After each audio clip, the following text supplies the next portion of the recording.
I think there's so many fucking powerful people that are on those lists. There's so many powerful people that went and partied.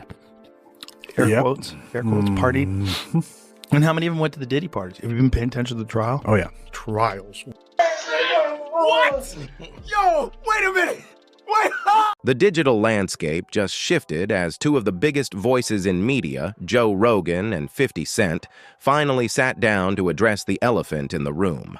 This isn't just about one man anymore. It's about a supposed guest list that reads like a who's who of Hollywood royalty. Rogan's use of air quotes when describing these parties suggests that the public perception of these gatherings might only be scratching the surface of what allegedly went on behind closed doors.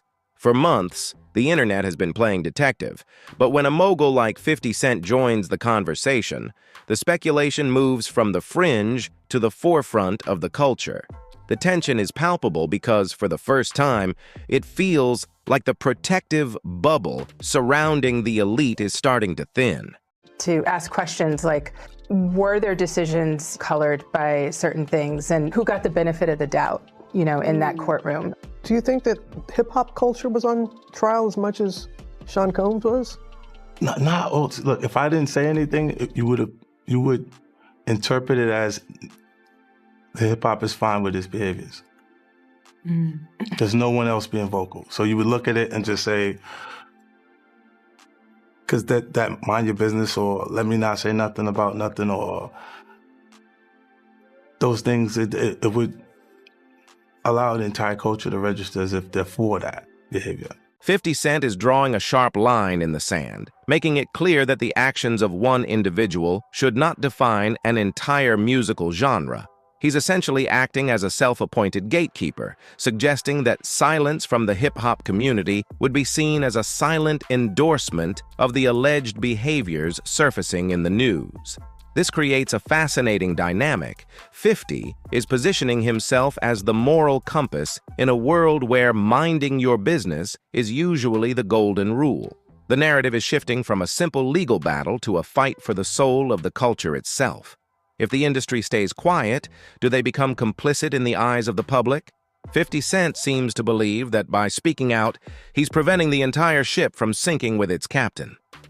Everybody was passed out. Yo, Diddy had that man in the room. Look, yes, I put my ear to the fucking door and I brought the phone because Diddy started going in overdrive. I ain't know what the was going on, but I just heard balls slapping against cheeks. I heard struggling to take. I heard being like, yeah, daddy, like when he started all that daddy this and daddy that, and then I heard some hollering and struggling like, yeah, I kept the phone there and I recorded all this because I was like. The legal reality has finally set in, but the 4-year sentence handed down by Judge Subramanian feels like just the opening act of a much longer play. While the public focuses on the prison time, insiders are reportedly looking at the potential domino effect this could trigger. Rogan and 50 are essentially signaling that this isn't a closed case, but rather a catalyst for further investigations. The mention of other big names creates a chilling atmosphere for anyone who was once a regular at the now infamous parties. According to public reactions, there's a growing sense that the feds might be looking for more than just one conviction. The question on everyone's mind is, if the leader of the circle has fallen, who is left to hold the secrets? You think that audio that they put out was real? Yeah, that was him. Nicki put that up there. That Nicki recorded that at the freak off in the Calabasas. She been waiting to drop that shit on Meek. Oh, man. She just wasn't going to tell nobody it was Diddy. But now that Diddy out there, why not? The conversation takes a sharp turn toward Philadelphia rapper Meek Mill, and the atmosphere becomes noticeably heavier. 50 Cent's mention of Nicki, a likely reference to Nicki Minaj, adds a layer of personal vendetta to the already explosive claims. He suggests that the infamous audio wasn't a random leak, but a strategic move from within the inner circle, allegedly captured during one of the high-profile gatherings in Calabasas. This introduces a narrative of internal betrayal. where the very people who were once part of the family are now reportedly holding the receipts. For Meek Mill, the stakes have never been higher. Being name-dropped in this context by a figure as influential as 50 Cent isn't just internet gossip. It's a public interrogation of his character and his past associations. Okay, so... But that's not a diss. Meek likes being brought up in that song. I don't know why you lowering his thing. You think you're doing him a favor. He's very, very happy being mentioned, I'm pretty sure. Yeah? Yeah? Okay. The narrative painted here is one of opportunistic loyalty and the inevitable collapse of a facade. 50 Cent implies that certain individuals were sitting on damaging information, waiting for the perfect moment to strike. And with Diddy's legal shield now shattered, the floodgates are officially open. Meek Mill is depicted as a fixture in the bad boy orbit during the clean years, a time when being seen with Diddy was the ultimate industry cosign. However, looking back through a documentary lens, those red carpet smiles now face intense scrutiny. According to public commentary, the transition from being a favorite to a person of interest is a transition that often leaves behind a trail of digital breadcrumbs. The question being asked is no longer if they were there, but what they saw while they were soaking in that shine. Hey, what's up, King Son? Man, you doing it, man. You deserve it, Daddy. You putting in that work. Proud of you. I love you. Yeah. Meek Mill's defense strategy quickly moved from silence to a high-stakes public relations battle on X. By framing the allegations as an organized smear campaign against a powerful black man, he attempted to shift the narrative from personal accountability to systemic targeting. However, 50 Cent's commentary offers a cynical counter-perspective. He suggests that Meek isn't actually a victim of the spotlight, but someone who thrives on the notoriety that comes with being mentioned in the same breath as industry titans. This creates a fascinating contradiction. While Meek is reportedly claiming that bots and politicians are trying to damage his brand, critics point to his own cryptic and often defensive social media outbursts as the primary fuel for the fire. According to public reactions, the king out-of-the-trenches persona is being tested by a reality that doesn't care about street credentials, only about the company you keep and what was allegedly caught on record. Prosecutors say former dorm matron Tina Virginia Macopo tried to kiss and fondle the girls. She's also accused of kicking and hitting some of them.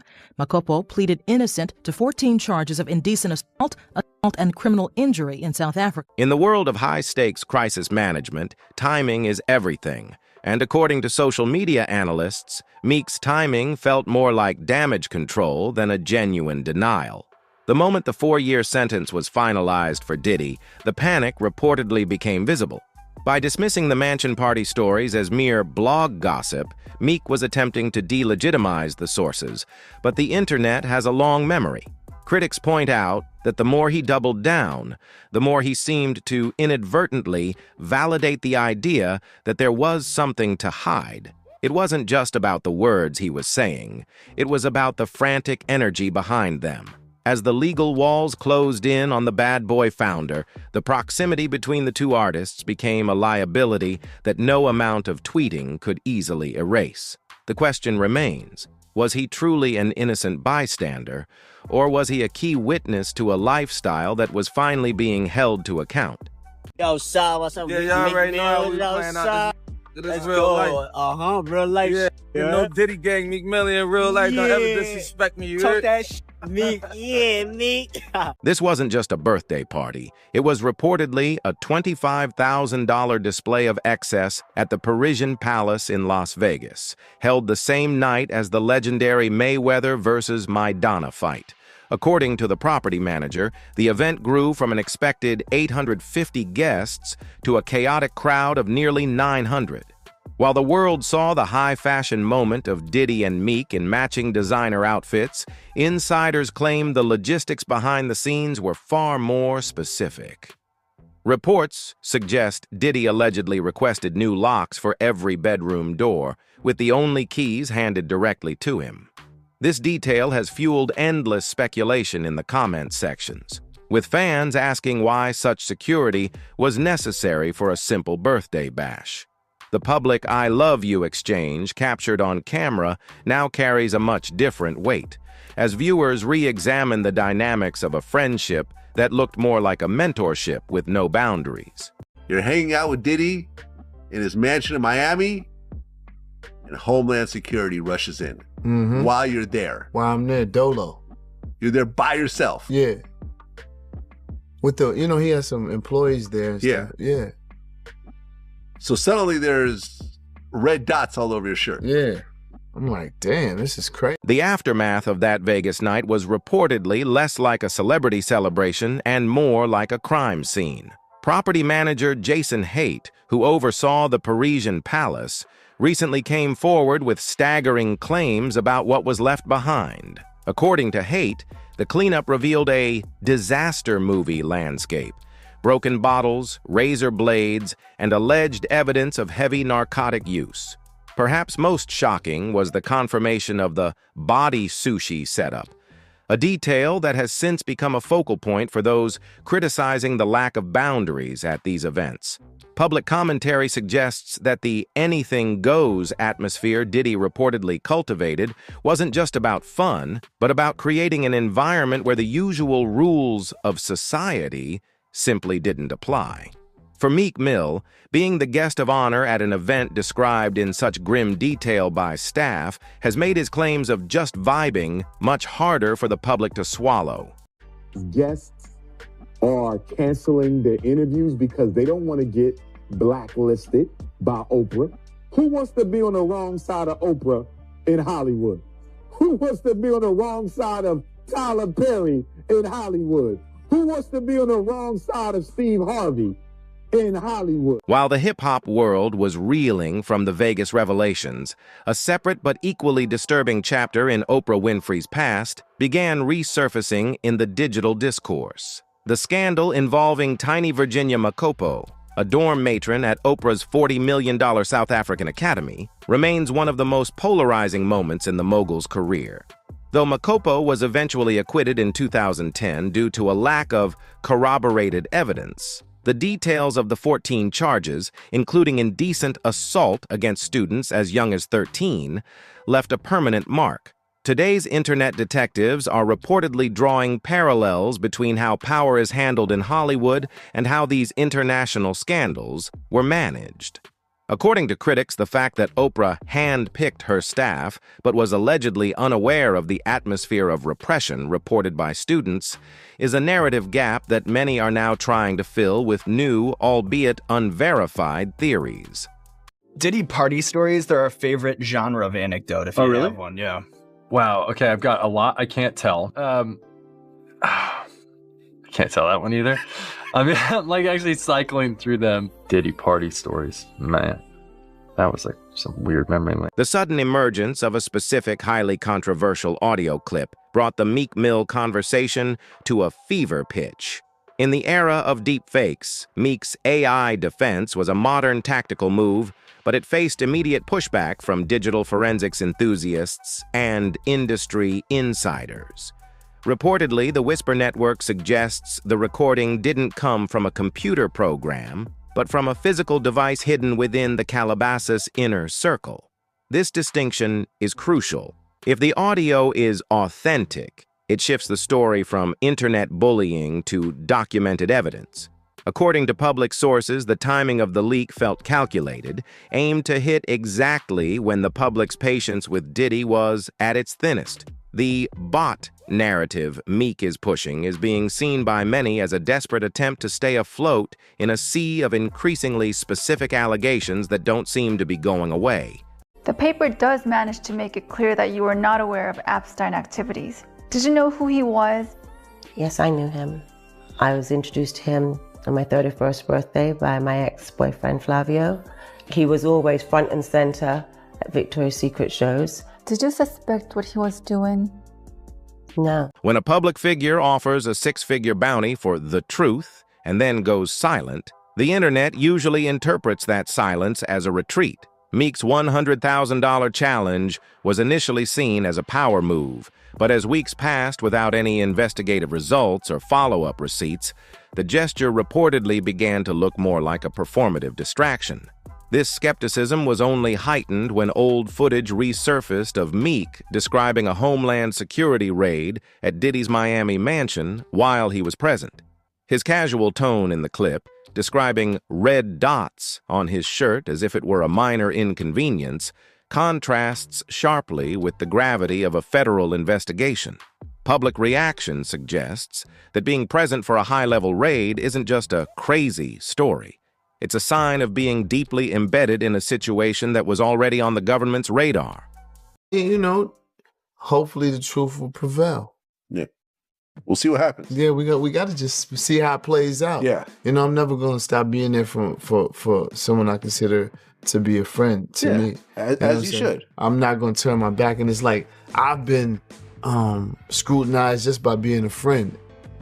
I guess someone never had a true friend before. In the language of social media, an emoji can speak louder than a formal statement. When Justin LeBoy, a figure deeply connected to the pulse of the culture, posted a simple facepalm, fans interpreted it as the ultimate sign of exasperation. Meek Mill's attempt to adopt the no Diddy slang, a trend used to distance oneself from the mogul, reportedly backfired, appearing more like a forced attempt at rebranding than a genuine stance. This narrative hopping has led to what some analysts call denial fatigue. By switching his story from "I wasn't there" to "I was there but didn't see anything," Meek is reportedly losing the trust of a fan base that values consistency. The streets are essentially asking, how many times can a story change before the truth is completely lost in the noise?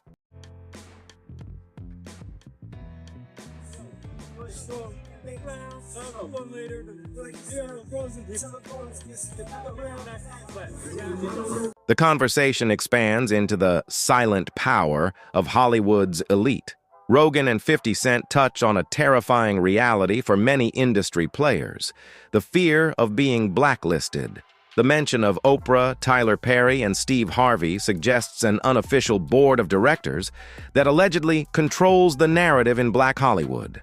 According to industry whispers, the reason many guests are canceling interviews isn't because they lack information, but because they fear the professional consequences of speaking out. This creates a wall of silence that protects those at the top while leaving lower-level figures like Meek Mill to face the public's questions alone. It's a game of high-stakes chess where the most powerful pieces never have to move, leaving the kings of the trenches to defend a territory that might already be lost.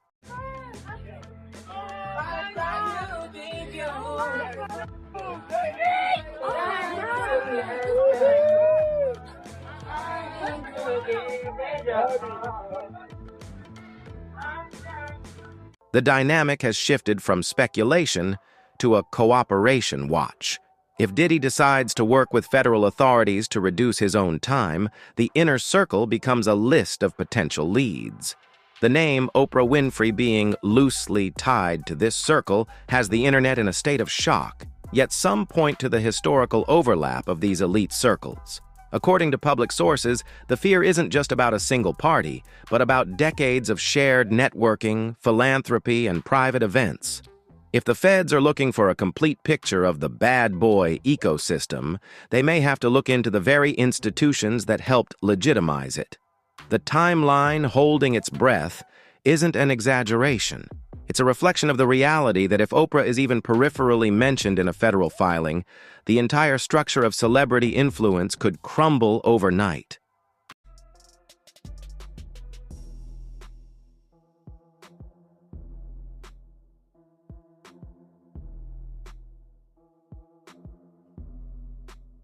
As we look at the growing list of names, from Meek Mill's frantic denials to Naomi Campbell's long-standing industry ties, it's clear we are witnessing the unraveling of a decades-old power structure.